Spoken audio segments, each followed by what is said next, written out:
All right, we're live. Report. Okay, so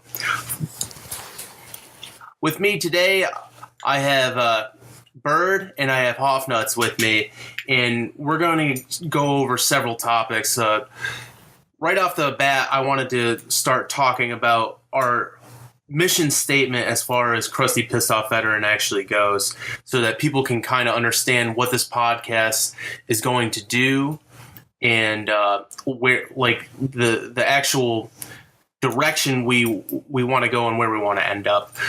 So one of the main things that I started Crusty Pissed Off Veteran about, the entire name was basically derived from the fact that I had my life destroyed by the VA and the med board system. And while I was in the Marine Corps, and then, like after I was out, it was a total mess for me. And I basically started Crusty Pissed Off Veteran just to, kind of vent on Facebook about it. And then it took off. And then, we share like all these memes and stuff like that. But the real reason Crusty Pissed Off Veteran is a thing is because we wanted to expose the VA and what happens to wounded veterans, after they're hurt. And so many people look and they see what's happening, with these wounded warrior, I don't know what to call them, like photo ops. And, they see them at these NFL games and stuff like that. And they think, they're being taken care of. It's the feel-good moment of the year. I use this term a lot. And it's like it's a warm and fuzzy. It's a warm and fuzzy. It's a petting zoo.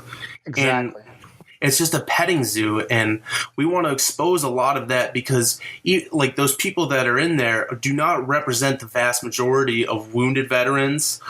And the three people that are in this podcast right now are Purple Heart recipients. And it's not like we've all had, like different experiences after being wounded, but, like everybody here knows somebody since they've been wounded that has had their ups and their downs, and, they've had these terrible stories, and we know so many guys, and we want to tell their stories and the stories about the VA, and all their incompetence and their corruption, and the Department of Defense in the Marine Corps, especially because that's what we know mostly. But everything that has to do with being a wounded veteran, and we just want people to be able to understand what they actually go through, because it's not free stuff. It's not, all these benefits that people think we get.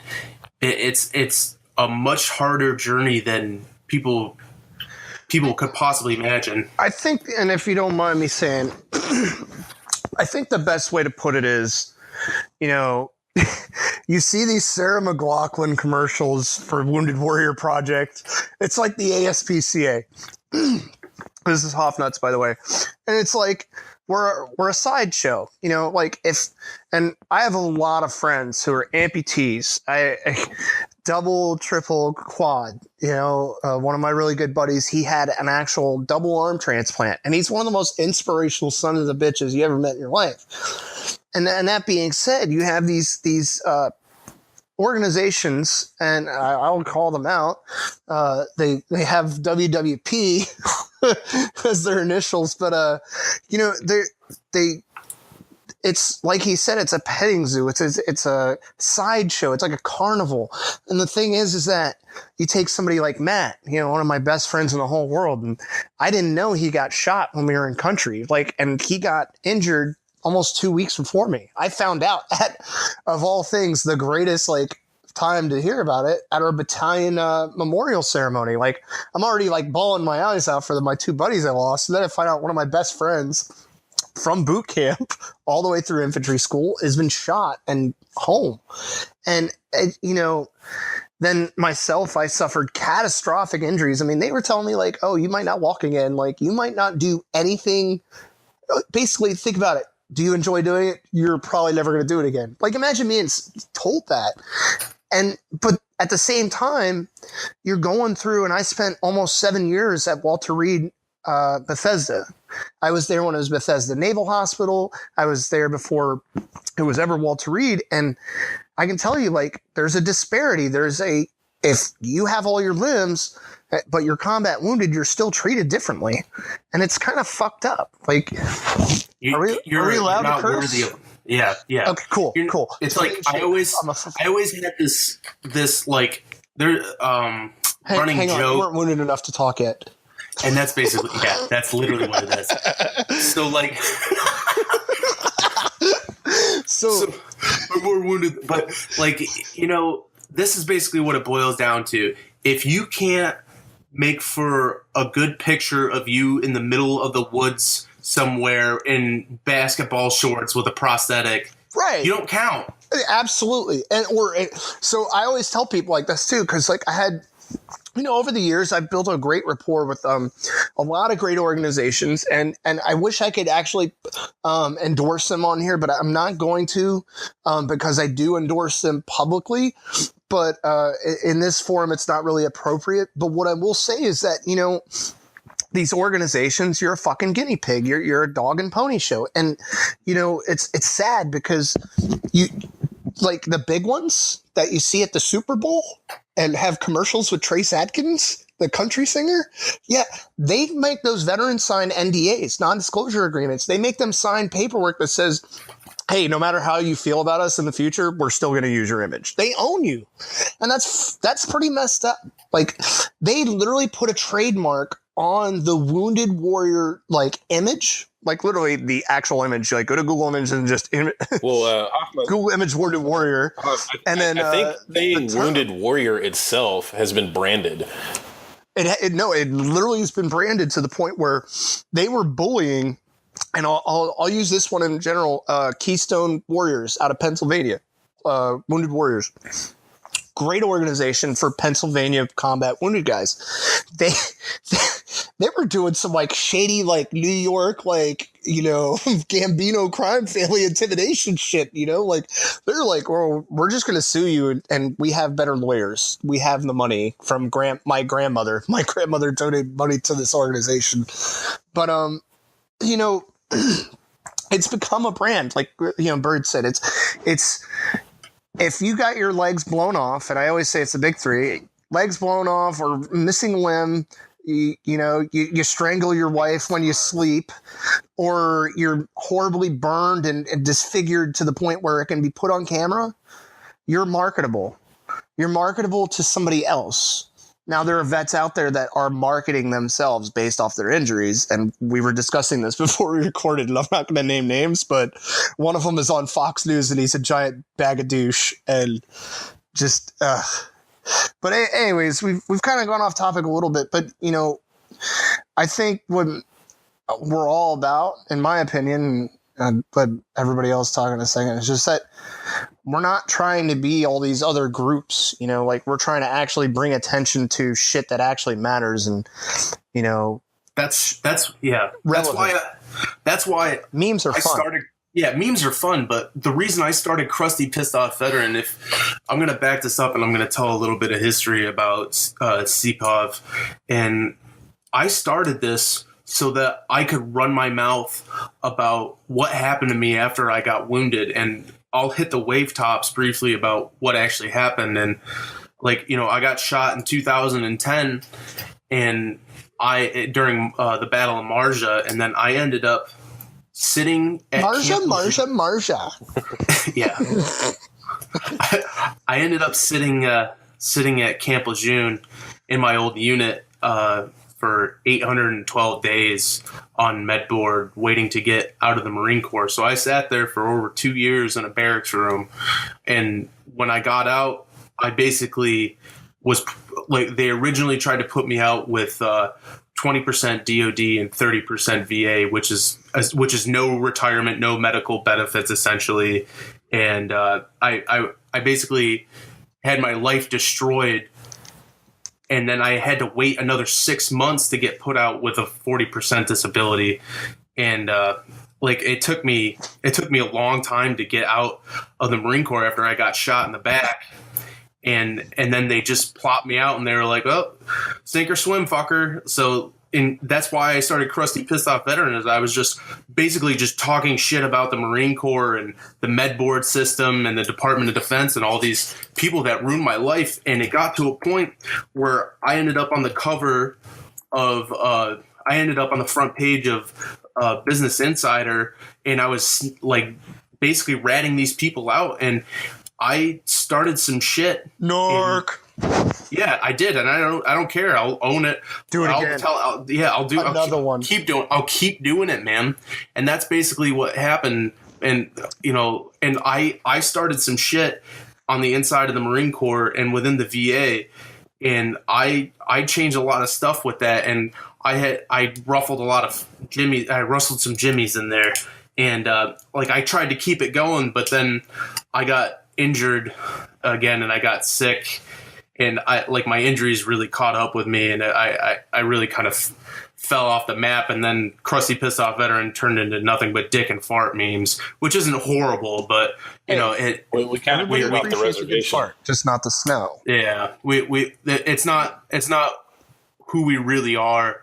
It's not what I wanted to do. I was kind of this angry guy that wanted to kind of tear everything down, and then it turned into just dick and fart memes, basically. And I want to point out, and because you just said that, I think it's important that fans or future fans or people understand, because we're going to get into this in the veteran culture, and I'm waving air quotes wildly right now, is we're talking about legitimate reasons to be angry. We're talking about being forgotten. We're talking about being like myself and Matt, Matt visited me in the hospital, in a VA hospital in Richmond, Virginia, Hunter Holmes McGuire Veteran Center, right? It was ridiculous.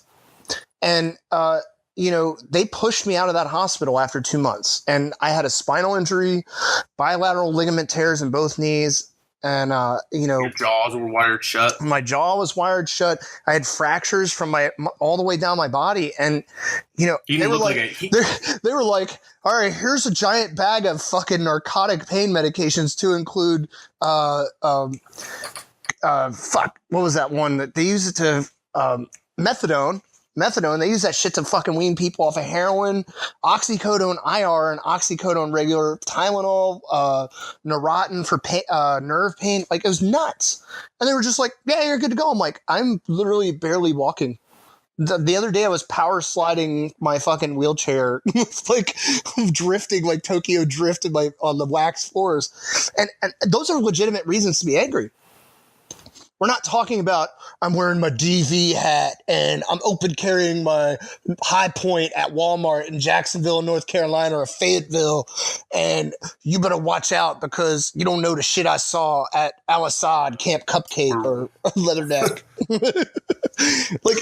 Everybody's seen them. Everybody knows them, and some of you motherfuckers are probably one of them. DV.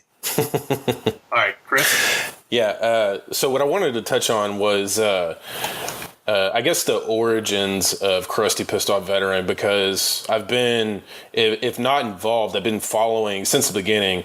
And Mick's story, it was actually pretty compelling on my end, because just being a Marine, how much of a valuable asset you are to the Marine Corps, and how everything has red tape on it, and how they basically bubble wrap you until they put you on deployment. I mean, all the safety briefs and what you're allowed to do, what you're not allowed to do. And then even on the range, all the, how incredibly well insulated everything is.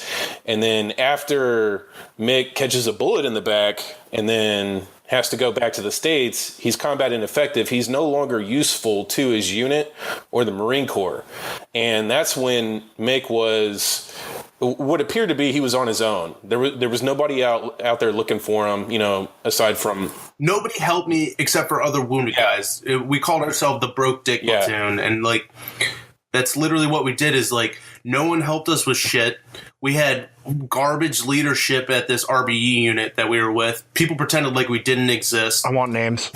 And we just got stuck in this fucking retarded situation where like I was running around base to these random trailers like that were associated with wounded warriors, like trying to like get people to help me unfuck my life, and they're just like, you're not really special enough for us to give a shit. So hey, I'm sorry, do you have both legs? Maybe you should be more grateful. Like that's basically I've actually heard that before. I've actually been told that before. I have too. It's fucked up. Yeah. That's why, like, people ask me, like, "Oh, you got a Purple Heart? That's so great." I'm like, "Yeah, it's $40. It's $40 in 7 years of my fucking life in a hospital. It's I just really sprayed great. water out of my nose. Like I haven't done that in years, but that's the first time I've done that in years. Well, so I got wounded March 29, 2010, right? Yeah. Fast forward. And I mean, when I say they fast tracked me out of the hospital, I got released out of the hospital June 20th of 2010. I mean, I had a spinal injury. I was almost paralyzed from the waist down. They're like, yeah, you got this. I'm like, okay. As I walk down the hall with 2 canes. Thank you for the boat. Thank you. Yeah, it was nearly like, sucks. Yeah. I felt like the like, and I'm not making fun of people, but I felt like the cerebral palsy kid, like in class, like it's fucked up, but that's what it will happen. And so by July, I think it was, or August, I had checked into a unit at Quantico. And it wasn't anything crazy, but it was a research unit, and I'll just say that. And I checked in there, and I went back to work. I had no business going back to work, but it was my insistence. I had been offered, and I insisted. But it was one of those things like, fast forward, I go to the Mick ball, which Marine Corps Combat Development Command, and I'm standing there with my NCO, who's a boot to me. Danny, you'll forgive me. I think you met Danny. He's a K-9 officer down in Texas now. But this girl turns around. She's like, looks, she sees it, turns around, looks again. She's a female Marine. She's a corporal in the beer line. And she goes, "Congratulations on your Purple Heart." And I'm like, God, that is terrible. But it was like, I was like, thanks. And my buddy Danny, without missing me, he goes, "I don't think that's what you say to that." No, she's like, "I'm sorry, I've never seen one before." And I'm like, like it wasn't the prize at the bottom of a fucking Cracker Jack box of cereal. Yeah. She meant no harm. It was innocent, but it was one of those things. Like, I was just like, it's like when somebody reaches out to shake the hand of somebody with a missing arm, you know, like it, like, so like you get the sentiment, but oof, that's bad. Just pat him on the shoulder. No, like Happy Gilmore, you crush the fingers and you pulled the hand out. Oh my God. That's one thing, like a little side note, that's one thing I love about wounded guys is that they've been through so much dark shit, and like it just, like the more horrible shit that you joke about with your wounded friends, like people are usually really fucking like terrified. Like when there's like a shitload of us together and they listen to what the things we're joking about, and they're like, "God, that's so sad," but like we're like dying laughing, and other guys get it, man. It's Mick, funny, like that. When you finish this point, let me tell you a story about exactly that. Oh God, that's basically it. Is you know, like it scares the shit out of people when a good joke storm like that gets rolling between a couple of broke dicks. The smoke pit at Building 50, Mercy Hall, at Walter Reed Bethesda Naval Hospital. For some of you who don't know, my God, the conversations that went down. Like, you remember Ginger, right? Yeah. It's like Ginger was there. Vonnie Boy, like, I mean, dude, we literally made people leave. This is the shit we were talking about. All right, go ahead, Chris. Yeah, so I wasn't actually there for this particular event, but I had a high school friend, a middle school friend, and we joined the Marine Corps around about the same time. And then when we re-enlisted, he went EOD, and so. We like our deployments were kind of similar in time frame, you know, like he would deploy and I would deploy around about the same time. And so this one particular time, I believe he was coming home a few weeks before me, and I was married at the time. My ex-wife was going to pick him up. She was going to go pick him up. I don't know if it was at Camp Pendleton or 29 Palms, but so she's standing over there waiting, and she notices that there's a lot of dudes in camis in wheelchairs missing arms and legs, right? So I get like, you know, this is several years ago, but like basically like dudes were rolling up to each other in wheelchairs, and they were like cripple fight, and you know they were fucking wrestling with each other, and she was mortified by it. Like she was like, "What the fuck is wrong with these dudes?" But you know, that's exactly what we're talking about. It's just you know, what you were saying just a minute ago. That's their pain. They can do whatever the fuck they want with it, you know? Like, you know, like, that's the thing. Like, that is our word. I had, yeah, kind of, right? Yeah. But, like, I had a friend, you'll know who I'm talking about. We're not going to say her name on here. But she was a nurse at the hospital. You misspelled bitch. And okay, so you definitely know what I'm talking about. So she was a nurse at what is now Walter Reed, and she took care of me like when I got wounded. And she, like, I had people like almost like it was almost like that show. The Truman Show, where people were like overly nice and weird and catering to me, and then like when I like got to the hospital and like I started like kind of hanging out with her because like, you know, I was still waiting for my parents to get you know, fly down and see me. She was like kind of like hanging out with me. She could tell I was all weirded out because everybody was being way too nice to me, and she was just started breaking my balls like nonstop, just like nonstop breaking my balls about shit. And I was like, oh my god, thank God somebody's being fucking normal to me. Like that is how wounded guys are 100%, or not wounded guys. That's how Marines are normally. Like they just shit on each other 100% of the time, and like any exposed weakness or anything, they just make fun of you. And I was like sitting there, like I complained about something because I got used to people being like allowing me to complain, and she was like, "Bitch, I'm not doing that shit for you." And I just started dying, and I was like, "Oh my god, I needed that so bad." I was just the most ridiculous. Like fucked up comments that she could possibly make, and then she would just like walk out of the room, and I was like, oh thank God.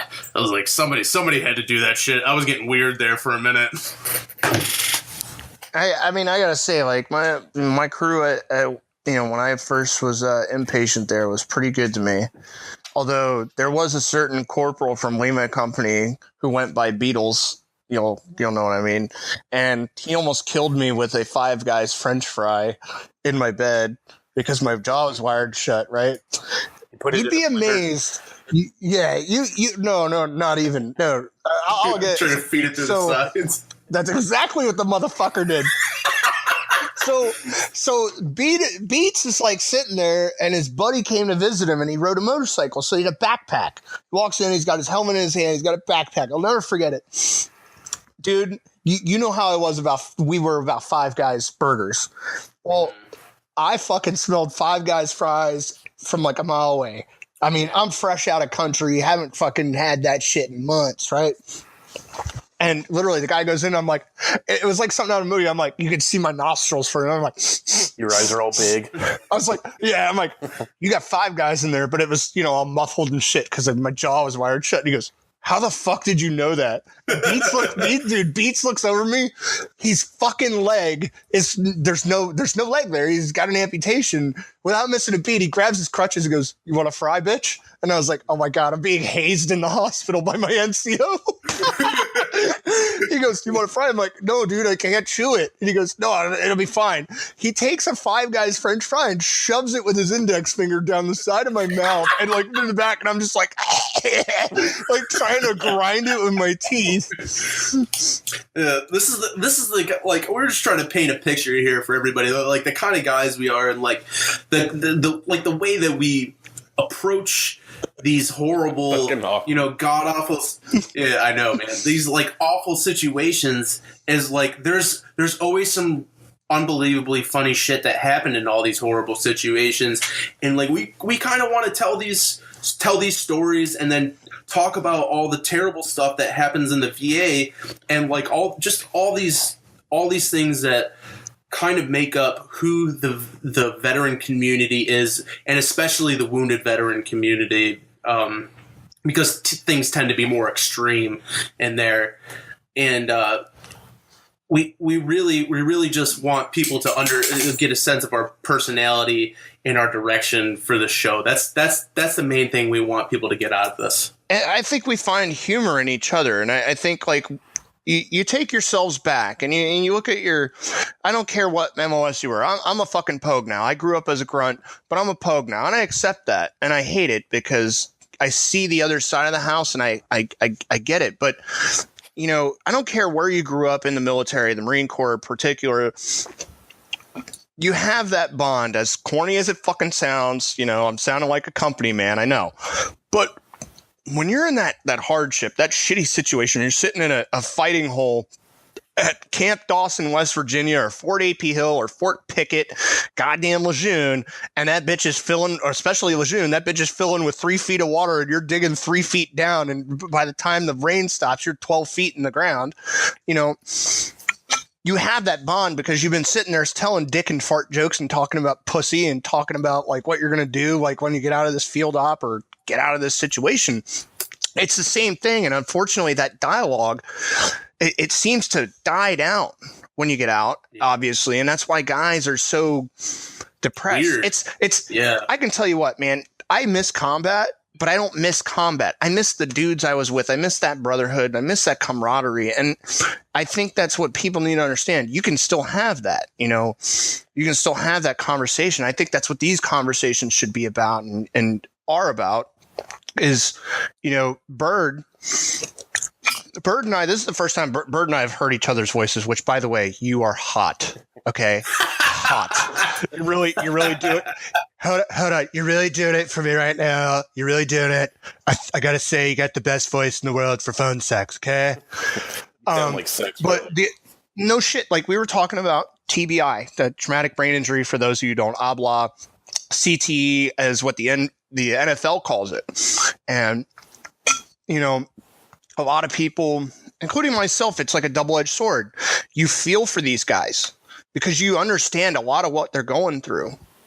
If you understand like that family, you know, relationships, all that shit. And Bird, please feel free to shut me up. But your brain doesn't function like other people. You don't think like other people. Like me, dude, one of the craziest things, and I to this day, I get the craziest songs stuck in my head. And it's not like the whole song. It's literally like a couple verses. Yeah. Yeah. To the point where I can't sleep. And I have chronic tinnitus, so I can't sleep because of that. But I'll like, dude, I'm not even kidding today. And you're going to laugh. You will never guess what song was stuck in my head. Katy Perry's. Old fucking McDonald had a fucking farm. Really? I was going to say Love Game by Lady Gaga. I don't... A great song. Great song. Well, she reminded me of a wedding cake in that fucking video. I don't know why, but anyway, back to the TBI. I'm more of a Katy Perry person myself, but no, absolutely. Like, so, you know, in case people weren't tracking, TBI is a very huge unknown. It's literally our generation are the guinea pigs for research.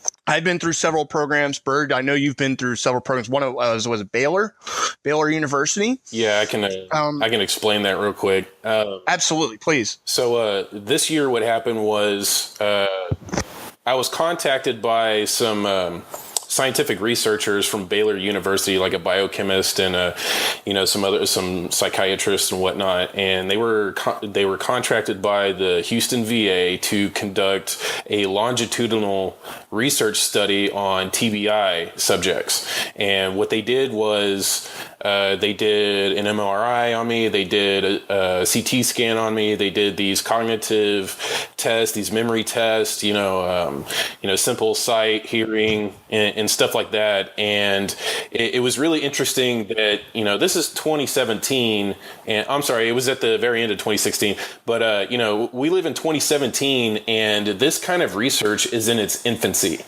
And warfare has been a part of humanity since the beginning.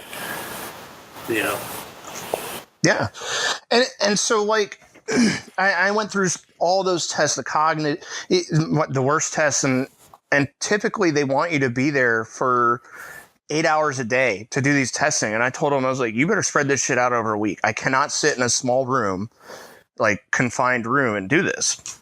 And the worst test, and I'm sure you're familiar with that one or one similar, is an X pops up on the screen. You're supposed to hit the space bar as quickly as you can. Mm-hmm. It's trying to test how quickly you process that information. Well, midway through, like, I get frustrated and I'm just like, fuck it. And I don't even look at the screen. I just hit the space bar. Mm-hmm. And some people are like, oh, maybe you have ADHD. And it's that's not it. It's, your brain, like, the brain is one of the most complicated organs that nobody has yet to master. I mean, when they did scans on me, I was sitting in a what do you call that thing? The CAT scan or whatever, where you lay down and it sends you in a tube and you feel like you're going to die because it's like super. It's like it's like a casket.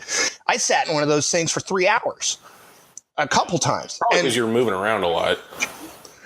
No, literally, like, so, like, the first half of the test, like 90 minutes is like, no shit. You got these like little joystick things and you press a button or whatever. And then you can watch a movie the rest, and they're just scanning your brain function. Mm-hmm. And then there's another, and they're looking at like the black spots in your brain. But I'm like, are you seeing the entire brain? Are you seeing the outside of the brain? Like your behavior is modified, your decision making. Huh? It's like, what are they looking at?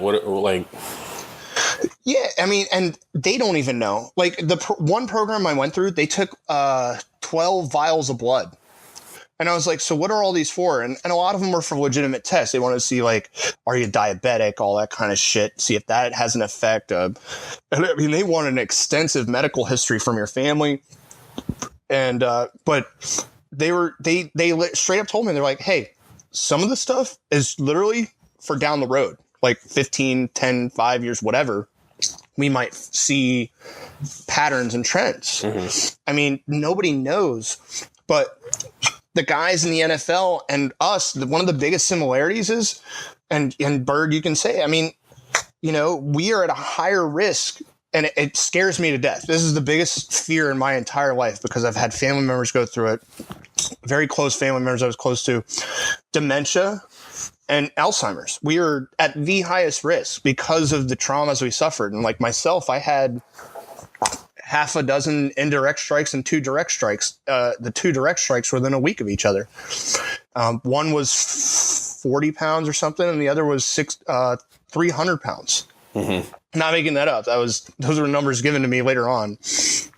And nobody knows. And I mean, Bird, like, we had a really awesome discussion about it, just how it affected our life, family relationships. It's hard because it's almost like people think you're making shit up. Yeah.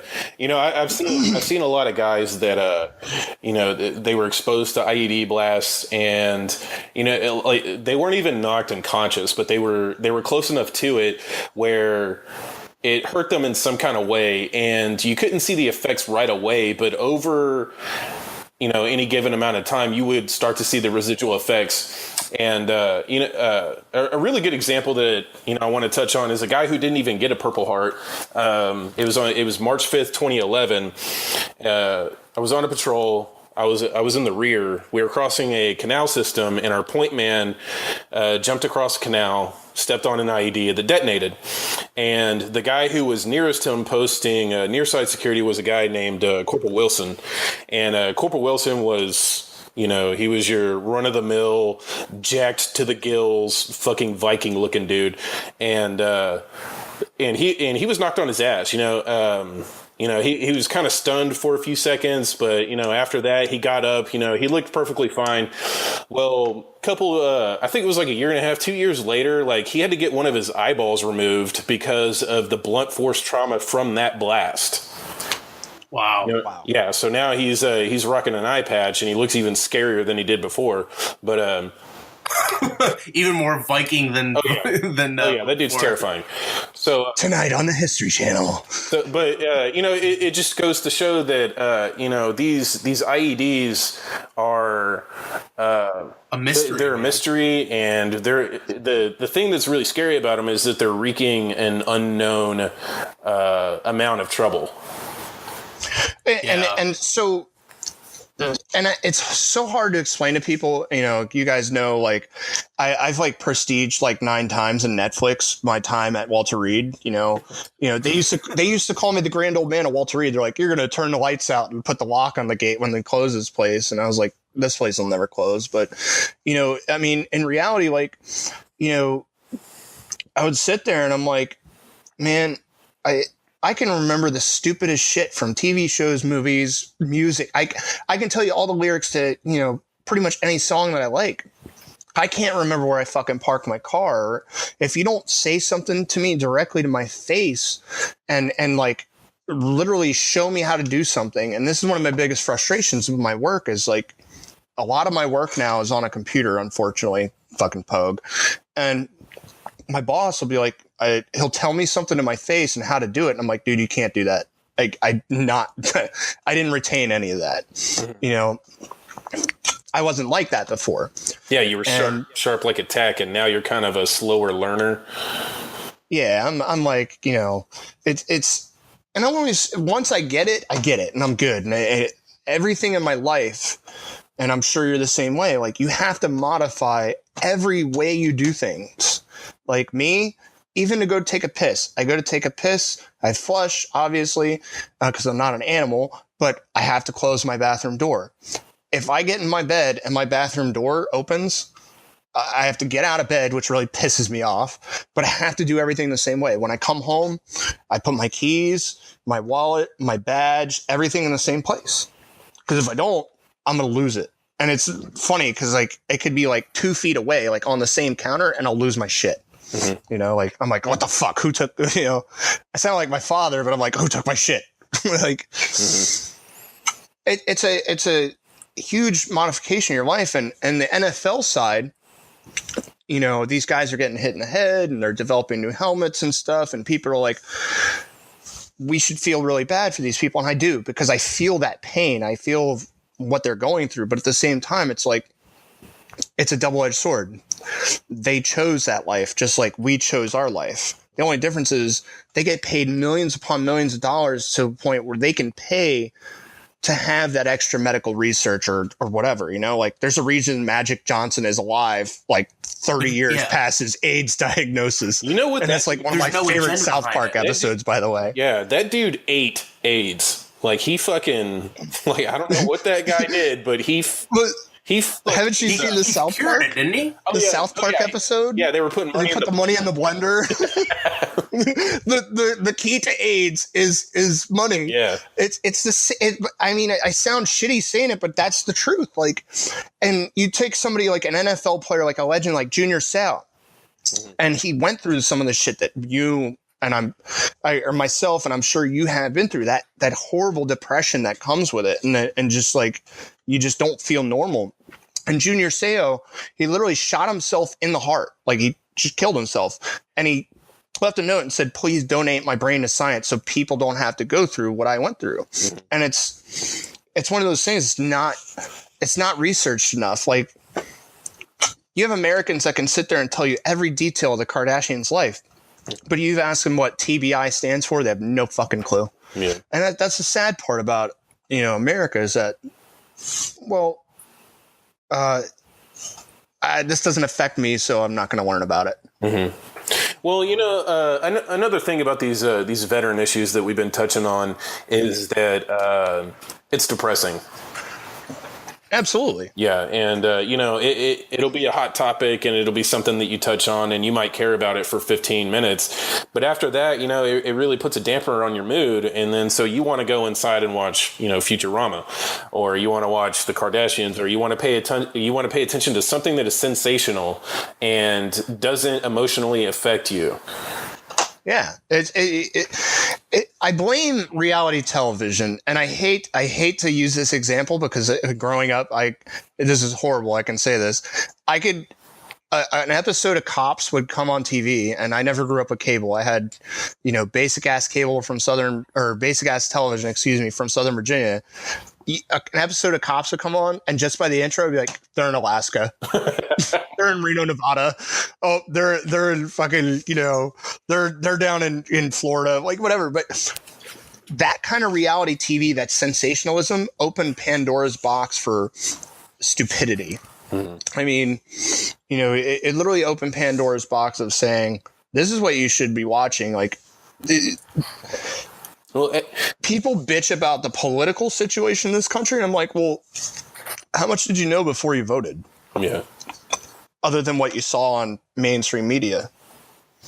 Well, so there's kind of something I wanted to get back to. Like, we were talking about, like trying to explain, dealing with these injuries and trying to live a normal life and have people still understand that, like, you have a new set of rules, right?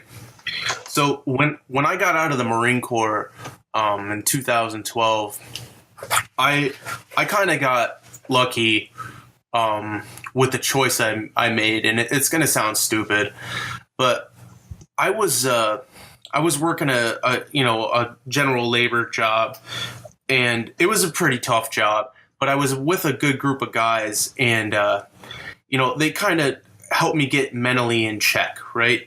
Like how to like when I got out of the Marine Corps, they was a bunch of funny ball buster guys. They made my transition pretty easy, but then I wasn't making enough money at this job, and I ended up having to leave, right? And I ended up working in mills. I ended up working in a mill back home. We're in like easily out of the most. Like, I didn't see that movie. That's a good movie. But like, yeah. Like I was literally pulling titanium billets out of a furnace all day and chucking them into a press, like old school. Like I was basically like I describe it to people like a modern blacksmith. And I ended up becoming really, really strong and huge. I was a bodybuilder for a while I was doing this job. I was insanely strong. I was very, very well built. But I still had this problem where I could literally be in the middle of anything and I'd be like, I got to go take a shit. Like, I have to shit right now. I can't not do it. I have to go do it. And it's because when I got shot in the small of my back, the bullet hit my pelvis and went through a part of my colon and into the anterior wall of my abdomen. And I looked super normal. Like, I just looked like a big, strong guy, and everyone would break my balls about me having to shit like 10 times a day. And I literally, that will never change for me. That is the rest of my life. And I remember I was at work this one time, and one of the people that I work with, who was over me, he was a supervisor, was like, man, you spending too much time in the bathroom. And I was like, look, man, take it up with the Taliban. All right. I said that shit.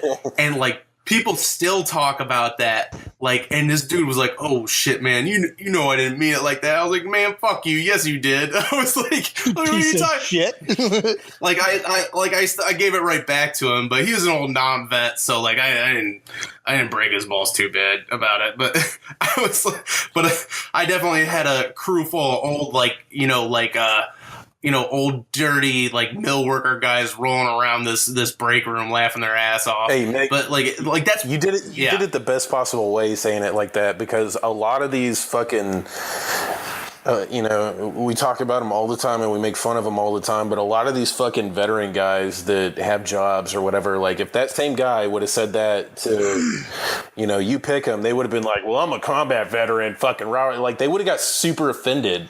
You know what I mean? But like the way you handled it was actually comical. Yeah, it was funny. Self-deprecation in those situations is like kind of the only way you can approach it. It's like you're not trying to make them feel bad, but at the same time, you're kind of like, I'm not putting myself on the cross. I'm being funny about it. I'm making fun of myself in my situation. Like I don't want people to start listening to the show or hear about the show and think that we're these guys who put this cape on and then like, oh, you don't understand, I'm a fucking veteran. Like you gotta respect it. I don't want anyone to think that about us. I want them to understand that we're dudes with some really shitty problems, and like we're trying to uncover all these shitty problems that are totally fixable in our community and expose them for the rest of the world. And I want people to have a better understanding that, we're normal people. We're the guys you went to high school with, and now we've been fucked up by this war. And like, we're still that same guy but we have a new set of problems and a new set of rules in our life. And we're trying and perspective, and we're trying to help our friends by helping Mick. We're trying to help. Yeah. As my brother Josh would say, the war's over. Come home. my brother has literally said, like, I go on the tangent. He's such a savage. Oh my God. My brother, like, I love my brother. He's my half brother, but he says that shit. He's like, Kev, the war's over. Come home. Oh, fuck. I can't keep it together. Dude, his brother is a savage. He'll be like, this is my brother Kevin. He got blown up real bad. So, just whatever. If he starts being a piece of shit, just kind of smack him on the back of the head and he'll come back. Kind of ignore him. The funny thing is, if you ever seen the movie Weird Science, you remember Bill Paxton, may he rest in peace, on that alien planet. Pounding.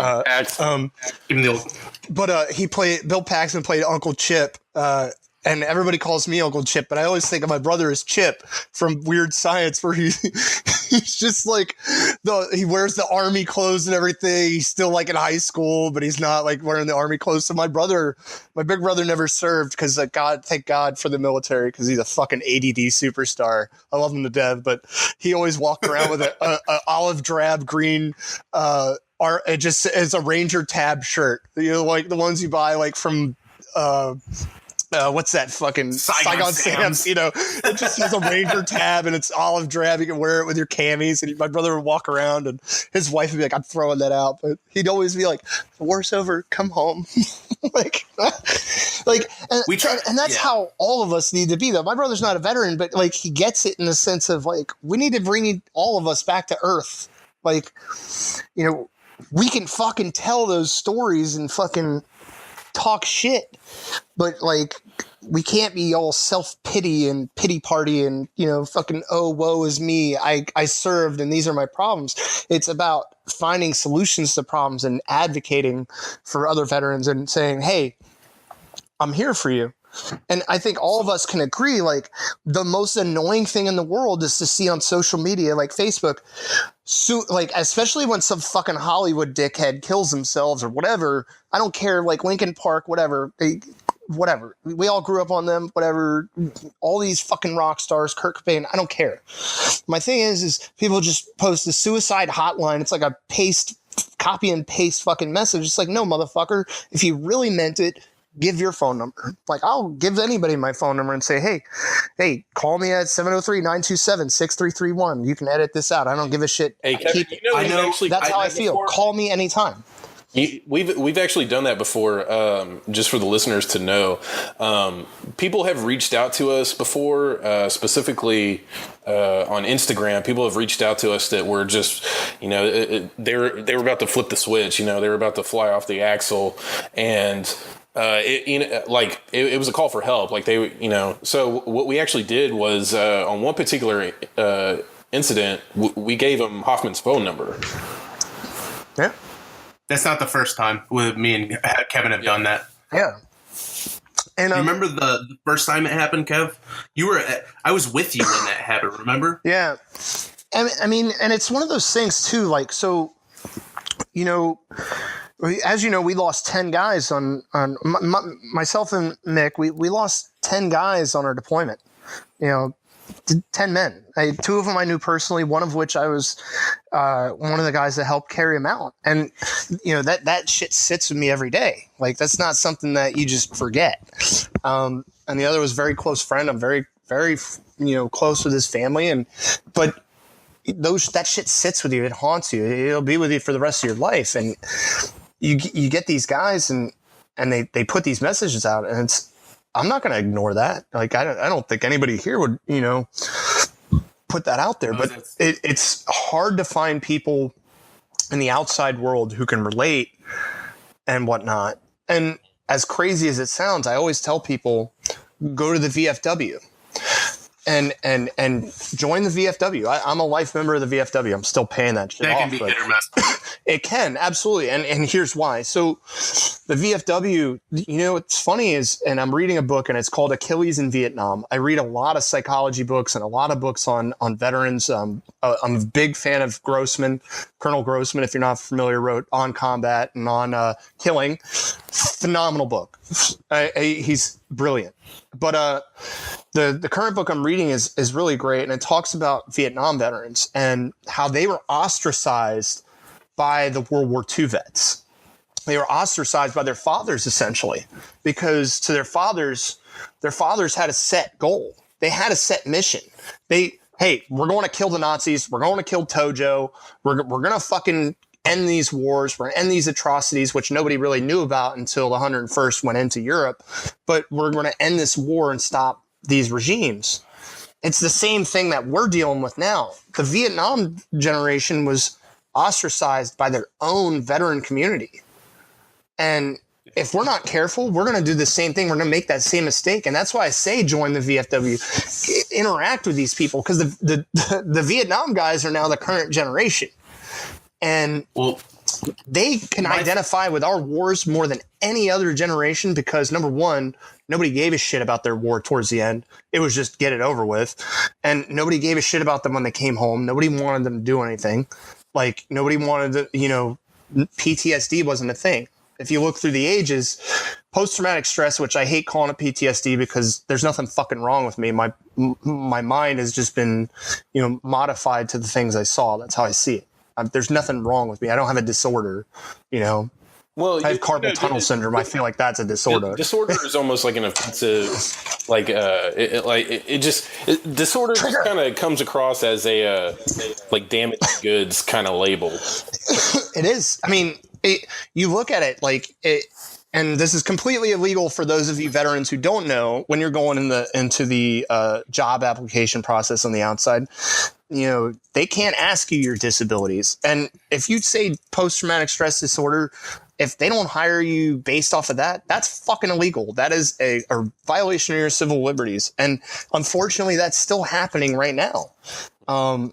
And this book is really great because it gives a lot of different sides of the coin. It's not a double-edged coin. There's many facets involved, and it's something that I'm seeing that's helping me as I read these books and understanding,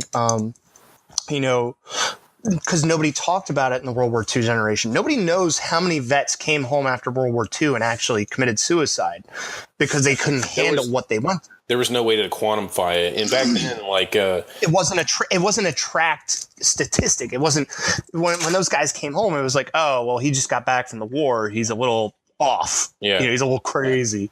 Well, historically, they used to call it like battle fatigue and then shell shock. Battle fatigue, shell shock. Yeah. And the funniest thing in the world, and it's so relatable, is George Carlin. And one of the greatest comedians to ever live. I think we can all agree. George Carlin did a bit. Pump the brakes. George Carlin, one of the greatest? Probably the greatest. Let's be honest. I mean, there's a lot. I would honestly his time period. Pryor. I mean, you got Richard Pryor. I mean, you got a lot of great people. Sam Kinison is one of my absolute Sam Kinison at Back to School. I watch that at least once a week. Yeah, that dude was hardcore. But it's absolutely true. Like, they put new names on things. You know, he's absolutely correct. ADHD, PTSD. Like, you put a D on the end of it, and it's like the end all be all of your life. Like, oh, this is what I have for life. I can tell you, I did an interview about 2 months ago, and it was published in a thing, and I didn't publish it or post it or anything because I just didn't want I didn't want anybody to really see it for certain reasons, but it's a great article. But it's about post-traumatic growth, which nobody talks about and nobody really thinks about, is that you can either dwell on your problems and you can just say, there's no light at the end of the tunnel. Like, I'm just going to be like this forever. Or you can research your problems and you can annotate your issues, say, like with TBI. I don't react well to this situation, or my memory doesn't work to this extent, or I have mood swings myself. Like, I have mood swings. Some days I'm like fucking chatty Cathy, like tonight. Other nights I'm like, hey, go fuck yourself. I don't want to even be around you. And I close my door and I go to my room. Mm-hmm. It's hard to take for people who don't understand that, but that's not a disorder, in my opinion. That's literally just my mind and my body has adapted to saying, you know what, I can't handle this right now. I'm not feeling social right now. I'm going to go do my own thing. Mm-hmm. A lot of people don't understand, like, that's fine. That's normal. And that's what I think we should be talking about and saying, like, hey, you know what, man, like, you're not fucking broke, or gal, lady, whatever. Like, that's normal. Is that, and the problem that I see, and forgive me for going on a tangent, but the problem I see is, and I've seen several of these Facebook pages, and I've been through TRS, the transitional whatever fucking program. It used to be called TAPS. I've been through those like 5 times. And the people you see in there, like the VA brief is like the one that everybody sits there like, you know, paying attention because they're trying to game the game. And I'm like, you're claiming shit that really didn't happen to you based off of the fact that you think you're entitled to something because you gave your life for 4 years to the military. Fuck you. Go ahead. I have met countless people in, since I've gotten wounded that have had higher ratings than I've had, some of them didn't even deploy. And that's the shit that, like, people don't understand on the outside, that they might not even understand the rating system. So I'm going to break that down. Please do, because I don't even understand it myself. It's an interesting system. It's like playing blackjack. The house always wins. The house always wins. It's so when you get ready to leave the Marine Corps, basically what happened, or the armed services, like in general, when you get ready to leave, you have to file with the Veterans, the Veterans Affairs, the Department of Veterans Affairs. And what they do is they look at you and they say, what injuries has this person incurred while he was in the military? And then basically it's almost like a lawsuit where you're suing your employer for an injury on the job. And what they do is they compensate you based on whatever happened to you. I got shot in the back, and they gave me the same as somebody who got carpal tunnel syndrome as a I was literally going to say carpal tunnel. That got carpal that's tunnel. Actually like, true. It's the same. Absolutely it is. It's not even hyperbole. Like, I got the same rating as someone that got carpal tunnel syndrome. But here's my favorite story that I tell people, and it's wonderful. And somebody that listens to this is going to know this piece of shit. Okay. I heard a story from a very close friend of mine, and I know it's true because I've asked several people that knew this other person. This kid fell asleep at school of infantry with his contacts in his eyes, and it detached his retina overnight. And this guy got full TSGLI, and he got he got like 100% VA disability on his way out the fucking door. And I got almost no VA compensation, no health care benefits, no TRICARE, none of that shit. And like this person who fell asleep with their contacts in her eye would sit in formation and brag about this shit constantly. And that's the kind of story. There's dumpsters full of the stories like that, guys like that. Like there, we could fill an entire show. We had Smeagol at Walter Reed. Mick. We called her Smeagol. Mick, so we were talking about this before we started recording. Was you said when you actually got discharged, they hit you at 20% or something like that? So what is that like? What is that like? $250 a month to cover that level of catastrophe, like organ failure, like just the level, like your inability to work.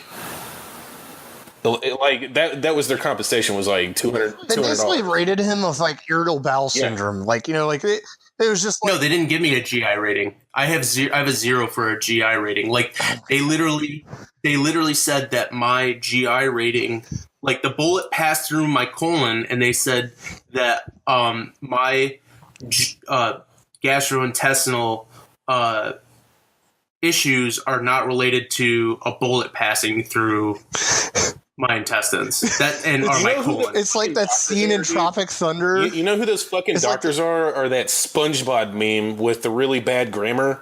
Like that's who those fucking doctors are.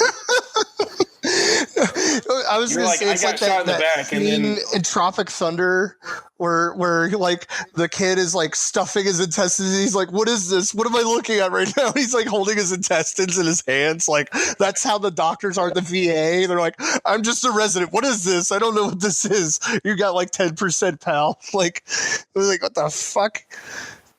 That's how it is. Like, no, you don't see the doctors. That's the point of the VA, is that you never even get to see the doctors. So, they're just like. Did I tell you what happened to my dad this week? No. So it's on topic, but it's a little off topic for a personal basis. But my dad, he's like a really fit guy. You're talking about a dude who literally. This is crazy sounding. He came from a very strict childhood in the sense clergy and all that, but he chews. And he counts how many times he chooses food, like that healthy, like works out, was an athlete his entire life, engineer and stuff. He served, and he had chest pains and pain in his arm. He thought he was having a heart attack. So my mom is very diligent. She was like, "You're going to the hospital, you ass," like, because he's stubborn as shit. He's like, "Nah, it'll be fine. It's probably indigestion." It's like, so she's taking him to the hospital. They're like, everything looks normal, right? He's covered by the VA. So they're like, "Well, you're covered by the VA. Everything looks normal. You're not having a heart attack." So he gets his appointment. This was yesterday, I believe, right? The 10th of August of 2017. His closest available appointment for a heart condition, August 23rd, 2017. Like, he might be dead by and he's still having symptoms. And my mom is like, I had a pulmonary embolism, and they're like, "We'll see you when we got to go for burial service." Like, it's like one of those corny 1950s. I was like, "Hey, see you in the newspapers, kids." They like basically laugh. And like one of the main things that we want to cover throughout the lifetime of this show is all of those horrible stories, the worst ones, and like we want to cover not so much the stories on an individual basis and like drag it out over a whole show, but like this actual, use your words, the entirety I'm sorry. We're going to have to edit this out. I don't know if you can hear me drinking, but my girlfriend came in earlier and handed me a beer. And so. Good on her. Well, she's a devil dog, too. Good. God bless. Oh. I didn't know that. What? Story for another blog. Oh, yeah. She's salty as fuck, too. Like, been to Iraq and Afghanistan and fucking Guam. Which is something I want to talk about in a later... and I would really love to hear other people's opinions on this. I'll probably ignore them, and we'll probably do it anyways. But maybe we could get her on, but also I have a really good friend. She did a lot of secret squirrel shit with some different units in the Marine Corps. She was one of the first. She was one of literally the first lionesses. She's probably got a more combat experience than most of the salt dogs out there. She's got a car. She's a bad bitch. Is this the lady that does things for people in places now? She did. She actually left that job. She just was unhappy with the work environment, which is understandable. Mosul and those kind of places aren't that great this kind of time of year. Room service isn't that great, but no, she's the real deal. She's legit. She's not. I don't associate with dumbasses. You know what I mean? Like I just don't have that kind of time in my life. And she's one of those people like. We'll literally just call each other and talk shit. Like she will talk shit with the best of the boys. Like she probably lifts more than most of the boys, and she's my fat crippled ass doesn't lift shit anymore.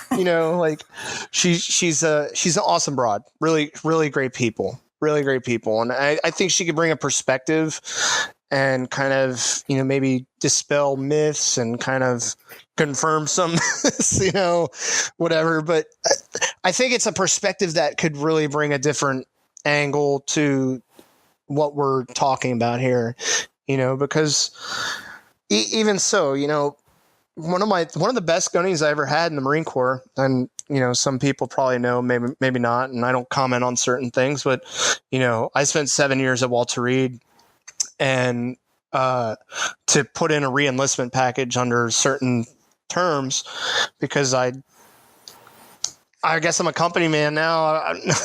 I'm not, but one of the best gunnies I ever had when I was a Lance Corporal after I got injured and came back to the hospital after my little time at Quantico. She was a gunny. She was an MP, but she did the invasion and she did a couple other tours and she had a combat action ribbon, and I got into some bad spots, like dark, bad spots, like where the law was involved, but I was lucky enough I had good people on my side, and she fought for me every time. She understood. And you can't put a price on that kind of leadership, and I don't care what hangs between your legs, you can't put a price on that. I really want, one of the big things I want to do with this show is, I know that to some people it probably seems like we're meandering, but like I want people to understand that this show is going to go to different places all the time, and I just want to show the most interesting parts of being a veteran and being a military member. And like people have this idea in their head of what they see in movies and stuff like that, and like what they can pick up in these vague news stories and stuff. But I want people to get these real stories, these real insider these stories things that actually happen. These real insider stories. It's not all heroics and just come home and suck it up and like just this hero persona that everybody has. It's not all that, and there's only two movies I can think of, and one I'm not the greatest fan of, but what I will say really brought to light like the struggles of coming home and dealing with a lot of things and whatnot. American Sniper, which I have mixed thoughts about that movie, but whatever. But there were certain things they got right. But another movie that nobody talks about is that Shia LaBeouf movie, and the name is escaping me.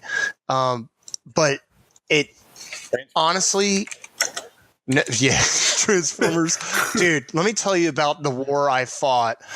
It was called Man Down. Yeah, it just came to me. And honestly, like nobody liked it, and here's why. Because when people see a movie, when you look at the trailer, you think, oh, veteran, post-apocalyptic world, et cetera, et cetera. That's what you're thinking when you go to the movie. And then I'm not going to spoil it. It's a really awesome movie. It had me like, whoa, fuck. And I've seen like everything you can think of. But what was really important to me, and I think a lot of guys can identify, maybe not. Shia LaBeouf is kind of a douche canoe, but he did a phenomenal job in that movie of painting the picture of what's wrong and what's going on in the veteran community that nobody talks about. It's like that one family member you have who's like a little fucked up and crazy. Like, you don't really talk about it openly. Mm-hmm. It's like, yeah, Aunt B did a couple months at the loony bin because she, like whatever, you know what I mean? Yeah, it's the hallway conversation. It's like every family has their secrets. Everybody has their skeletons, but the veteran community, it doesn't matter how loud we scream. Mm-hmm. Like, I don't care how many fucking push-ups you do, how many t-shirts you make for 22, which is kind of an exaggerated number. It is and it isn't. And we'll get into that another time. But it's actually fucking reaching out to people, putting your phone number out there to your buds. Like, there are dudes that I served with that, I'd never want to talk to again. However, if they called me in the middle of the night and said, hey, man, I'm fucked up at Toby's in Jacksonville. This stripper asked me to marry her, but I'm feeling pretty down about myself. I'm also broke, and I'm really thinking about, doing something stupid. I'd be like, hang on, don't do anything. I'm 10 miles down the road. I got you. I don't care if I liked you or not. That's how you should all be. I get so annoyed when I see people go, brotherhood and fucking awesome motivational t-shirt thing here about the bond. And I'm like, but do you really live it? Yeah. Do you really mean it? Because you can fucking wear all the cute t-shirts you want, but do you mean it? That's my thing. There's only 2 movies that I can think of that, like I said, that really can express that message to the masses beyond the veteran community. Mm-hmm. But the problem is the message is lost. Because the regular people go out there and they expect something different. They come to expect that kind of stuff. And that's really what I want to defeat with this. I want to start a movement amongst us veterans with this podcast.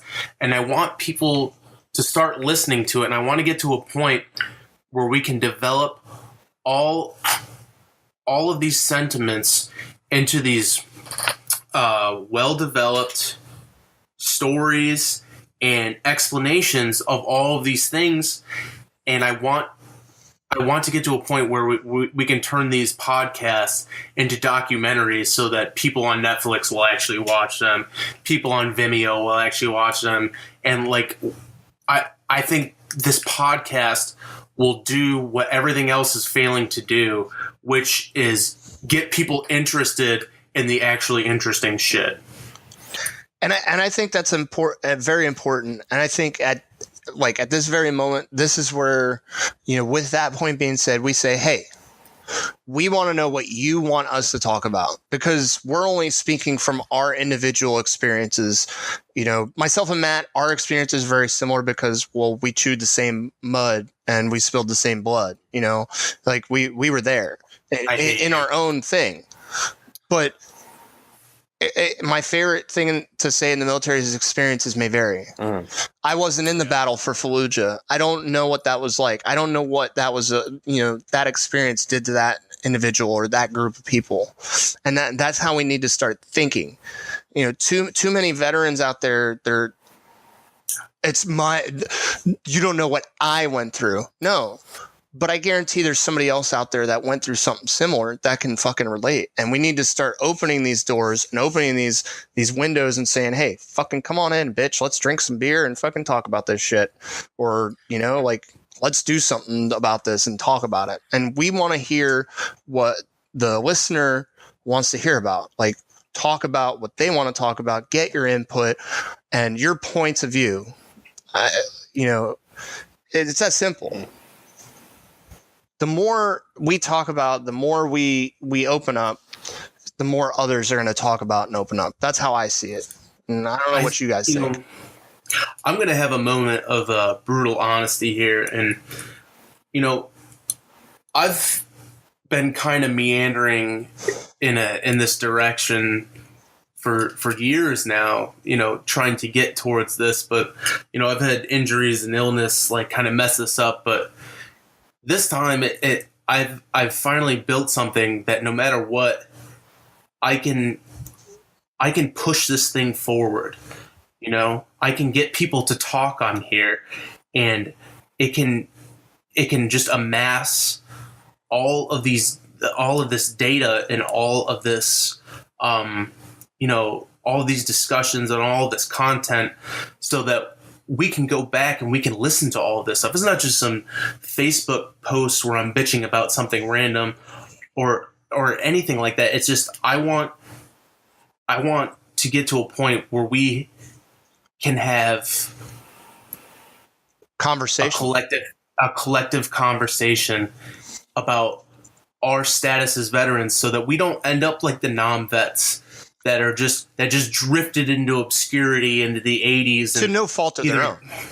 To no fault of, yeah, absolutely. I'm not saying that. No, I was just, you know how people are. The world was against them for it. The world was against them for that. And like, I've had numerous discussions with non-vets who were like, who followed me religiously, like fanatically on Facebook, and like they said, you can't let what happened to us happen to you, and you've done this thing where you've pushed it somewhere, and you just got to keep pushing. And a couple of years ago, I had some shit happen to me where I fell off, but it's never going to happen again. This is going until it gets where it needs to go.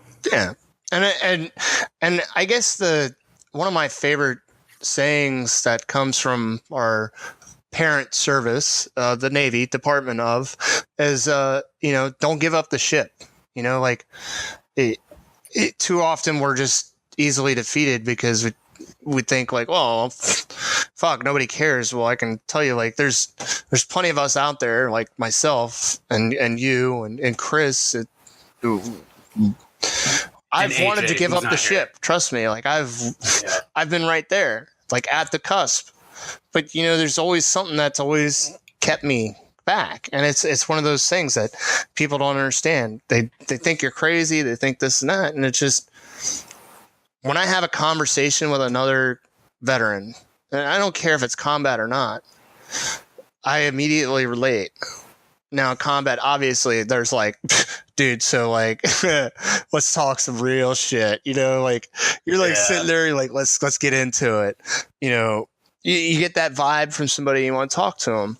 And the non-vets, man, they didn't have anybody to talk to. And you read this book, Achilles in Vietnam, and you're like, you could tell the ones who found a way to live with it and had really awesome work environments like you, which I really recommend you read the book, because there's an actual similar account of a guy working in a factory floor. And, he had his moments where loud noises or whatever, he'd be on the deck, and whatnot. But a guy was injured on the work floor, and everybody froze. Like, and I mean, it was a horrific injury, like blood everywhere. Like, guy got caught in a machine, and he was the first one to react. Like, he saved the guy's life. And, people were like, oh shit, well, like maybe this guy isn't so bad after all, some of the coworkers that didn't understand, they kind of got a realization, like, this guy is, it woke him up. He knows, it woke him up, like, hey, this guy is whatever, he's a good guy. And that ostracization, we can fight that, that stigma, we can fight that.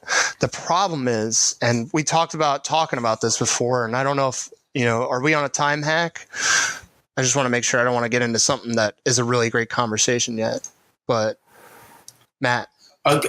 Well, if you want to talk about it, man, let's do it. We can talk for as long as we want. I don't know, Chris, are you on a timeline here? No, yeah, we can keep going. Yeah, it doesn't bother me at all. Yeah. Oh yeah, no, this is fine. Yeah, absolutely. So one of the things that I brought up earlier before we started recording, we kind of do like a little.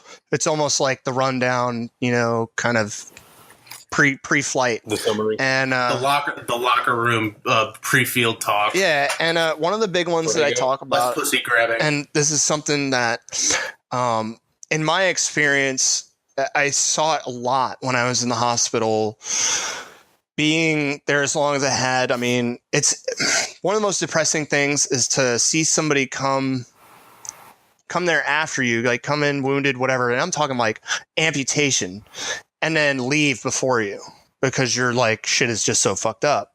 But and they go on to do great things. But then there are the veterans, and there's so many categories and subcategories. There's no way to get into it, but everybody who listens to this will know what I'm talking about. Professional veterans. There's professional veterans, professional wounded warriors, whatever you want to fucking call them. But like, I have to market my injury so that you give me free shit. It's not I'm marketing myself to be successful and set myself up for jobs. Like, I grew up and I knew Vietnam vets with amputations. I knew guys that were catastrophically wounded. They didn't have anybody to say, hey, I'm going to help you out. I'm going to give you a job, or I'm going to do this for you. They fucking made their life work. Mm-hmm. They did things like to make their life work. You got these kids that are like on Instagram and on Facebook, and they're like in every newspaper article, and it's like, woe's me, but hey, give me a free house, give me grants for a car, this, and that.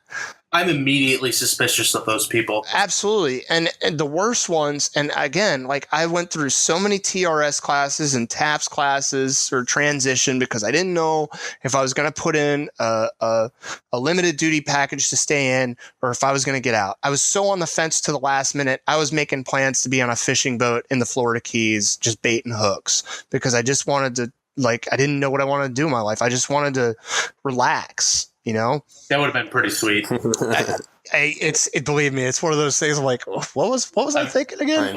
I love what I do, and I'm not saying you fucked up, but I'm saying it would have been a solid option. You fucked up. Well, but, no, because I mean, in a way, it's the offer is always on the table for me in that regard. Yeah. Like, I mean, no matter what, then or now, I have a job when I get out.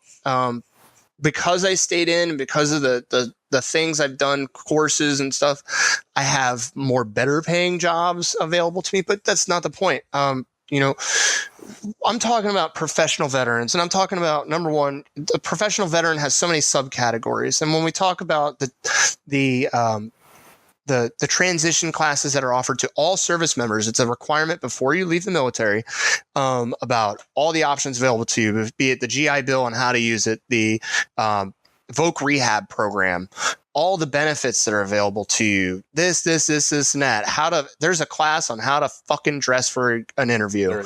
Let me tell you something. Your Sean John pants and your freaking, you know, like your stupid ass affliction t-shirt or whatever. If you show up in a job interview, even at McDonald's, they're going to laugh you out of the office. So if you don't have that kind of common sense, then you probably should just not apply for anything and get out of the military. But anyways, you got these motherfuckers who are like, hey, man, and it's on forums on Facebook. One's like veteran to veteran, and it's supposed to be like this page about helping vets like we talk about. And it's literally hey, how to get 100% from the VA. Kev. Yo. You can't mention specific names like that. I didn't. I just said like that one, but we're gonna have to edit. We're gonna have to. All right. So there are certain veteran pages that basically they state that they're about one thing, i.e., what we're talking about, helping veterans, talking to veterans, like opening a conversation and a discourse here, and then you have the ones that are how to get 100% disability, et cetera, et cetera. I know shit. Watched a woman tell a quadruple amputee, I deserve 100% disability because I lost my uterus. Now, I was like, how did you lose your uterus? Like, where'd it go? That's very interesting. Like, are you playing hide and seek with your uterus?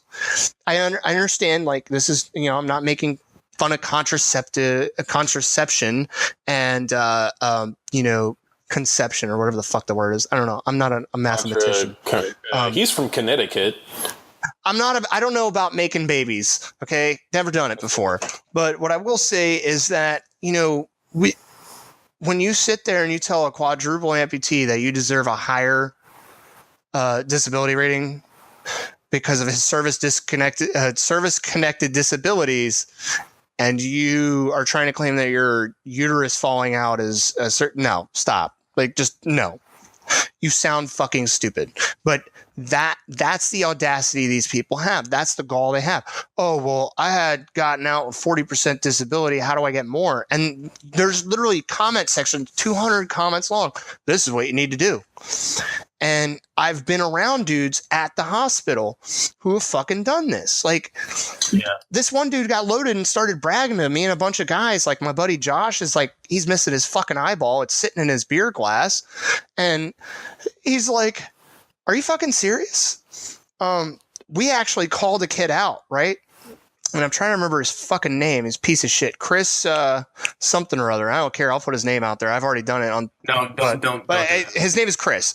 And dude, this guy took my story and Kyle Carpenter's story and was telling people all over the place that that's what happened to him, and I was all fucked up and had his face reconstructed and whatever, just to get like he got all kinds of benefits. He was on the Wounded Warrior sled hockey team. He wasn't wounded in combat.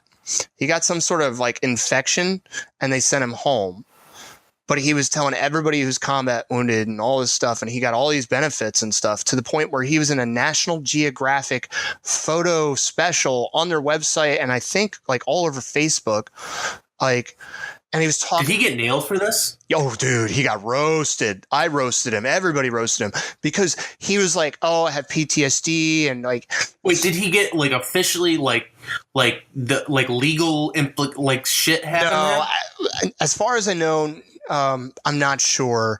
His father worked for a federal agency in the DC area that was once headed by a guy that may or may not have wore dresses at some point and had dirt on everybody. If you don't know what I'm talking about, maybe do some fucking research. Yeah, exactly.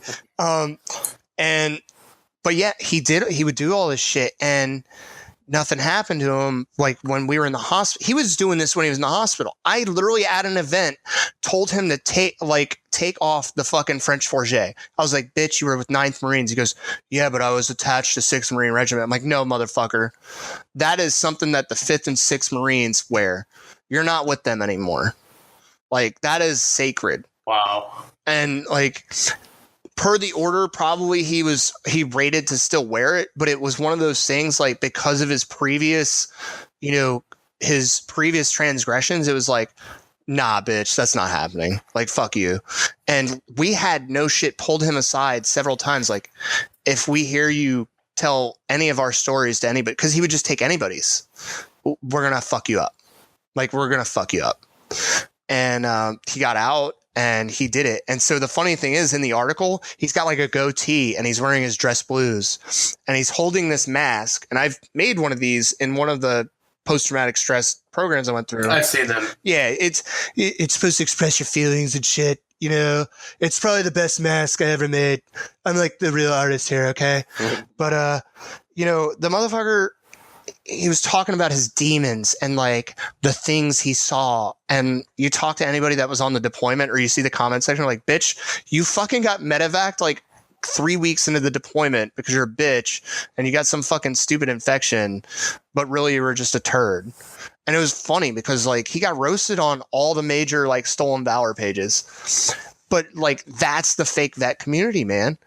And he's not the only example. The trademark. Oh, no, and he's not the last. And it's only getting, as crazy as it sounds, with all the technology in the world, I almost feel like it's easier to not only steal valor, but to take advantage of people with that woe is me veteran story. Mm-hmm. You know?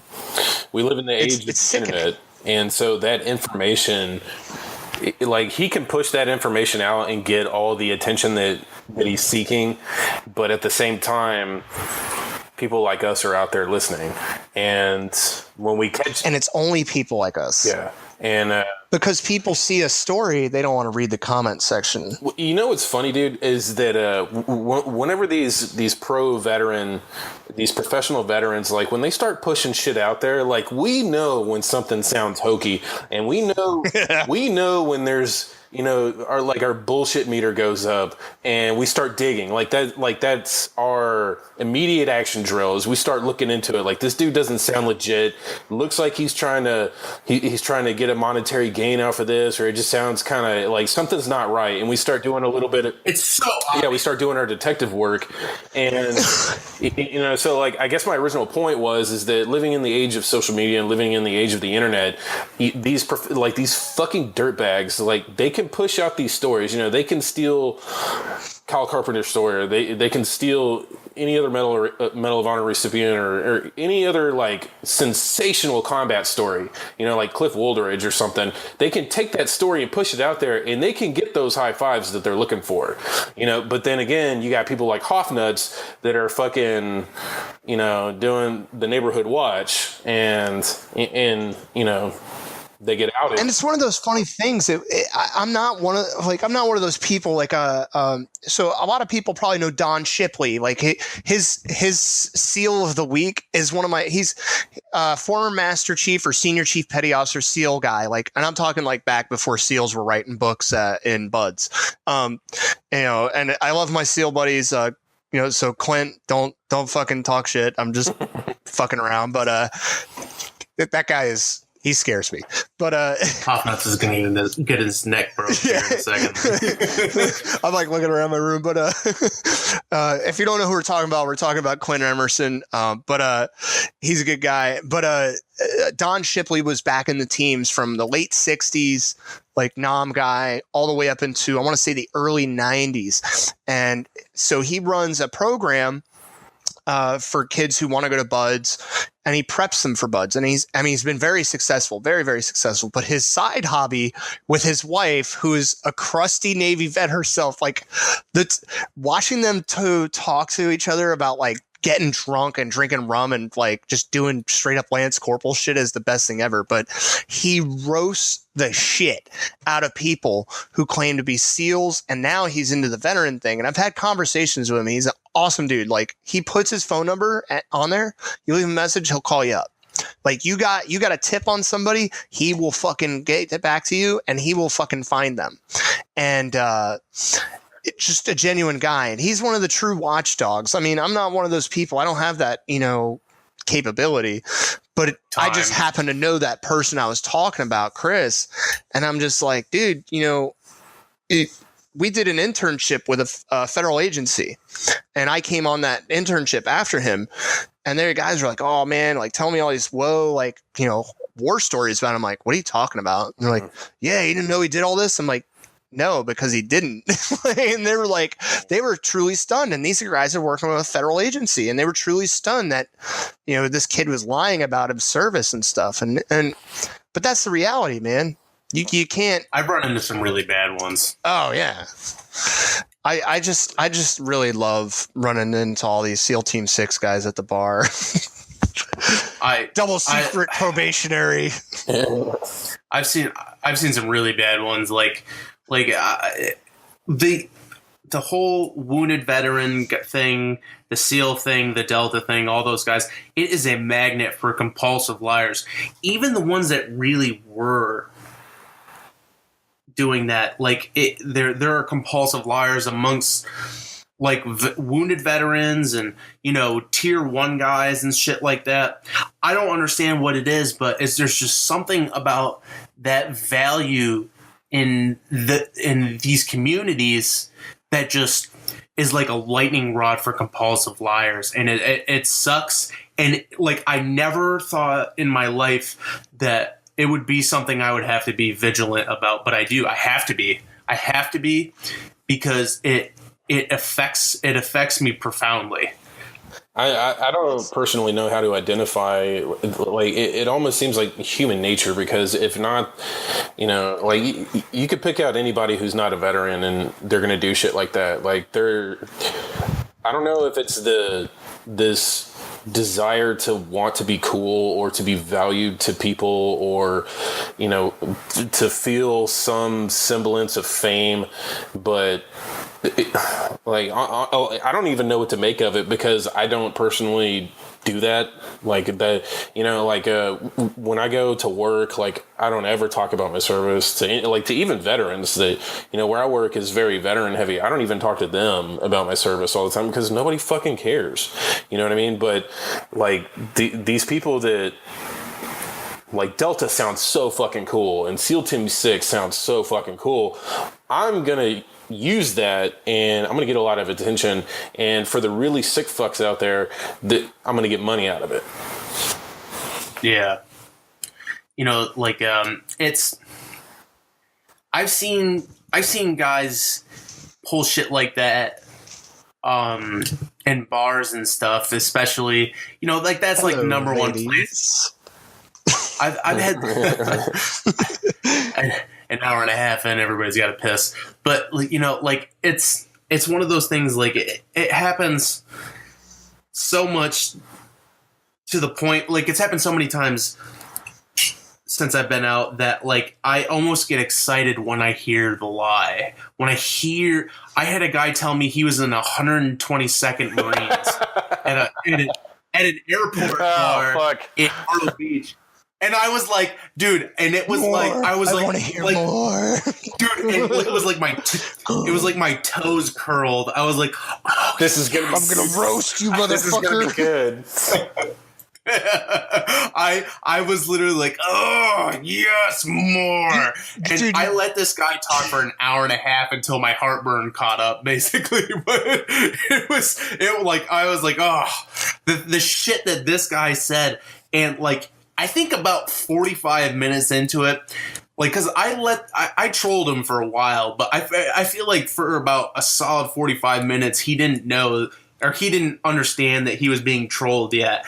And then, like, as soon as he did realize, he was like trying to, like, say less and less, and I'll be like, oh yeah, you remember using the Tesla coils and, you know, like on the Velociraptors and shit, you know, like that's the kind of stuff that I liked about the Marine Corps, like kind of shit, like just the most ridiculous shit in the world. And I'm fucking sauced at this point, and like I really get into it, especially at a bar.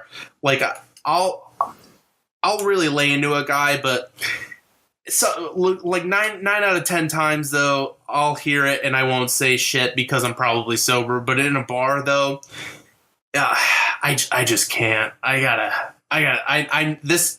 It takes a certain kind of fucking condescending asshole to do it in a bar, you know, and it's just, oh, it's so bad. I can't. So I always see these situations in my head as like fucking Dumb and Dumber, where, I mean, not Dumb and Dumber, I'm fucking stupid. Was it Black Sheep, where fucking David Spade and fucking Chris Farley are talking, and he's like, yeah, like 7-4 Niner, and he goes, Did I catch a niner in there? Were you talking to me on a walkie-talkie? Like, and you're like, what? Oh, you were a Marine. What unit were you with? And they're like, 22nd Battalion, mechanized battalion. Yeah, and you're like, Velociraptor unit. Do tell me more. I want to hear more. Like, professional. I get lost. Yeah, I get lost in that stuff, but you know, like I try to keep it off our Facebook page just because it's we're not into the fire mission thing. It's not our job. It's not really our mission. I don't want people to think that we do that, but like if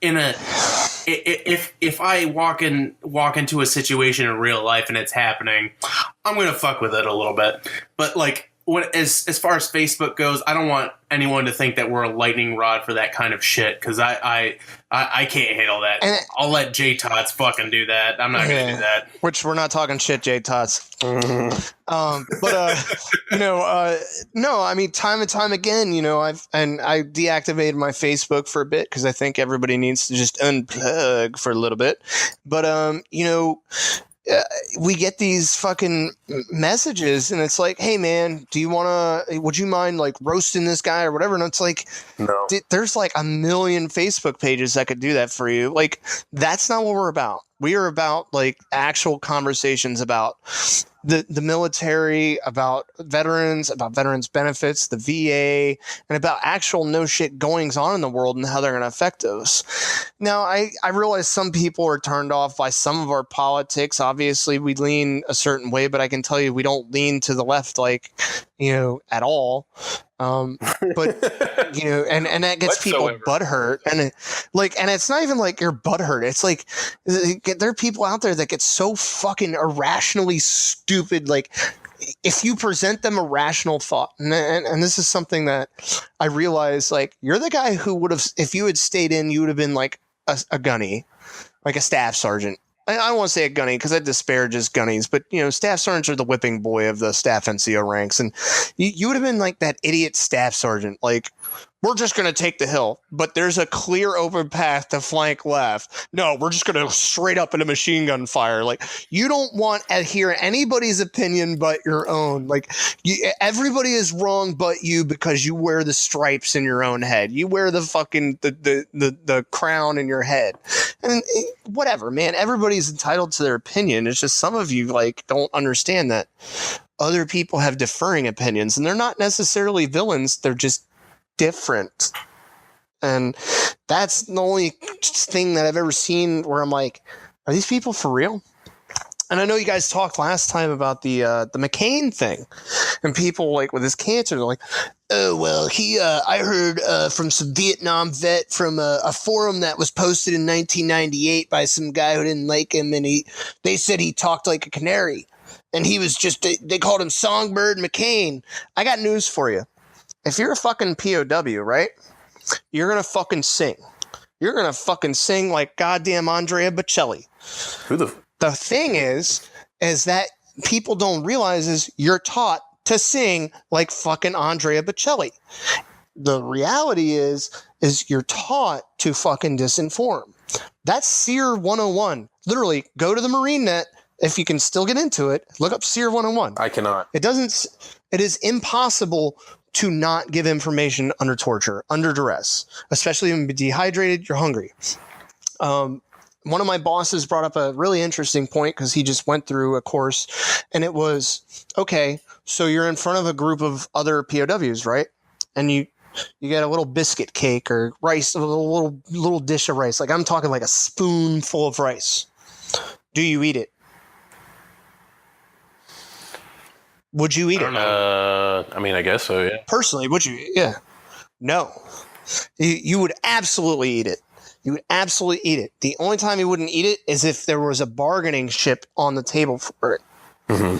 Like, because if you don't eat it, you're putting other people at risk for reprisal or yourself. It's one of those complicated issues that, and I'm not an expert. I've never been a POW, but I got to sit for a lecture with Lee Ellis, I believe his name was. He's a POW with McCain.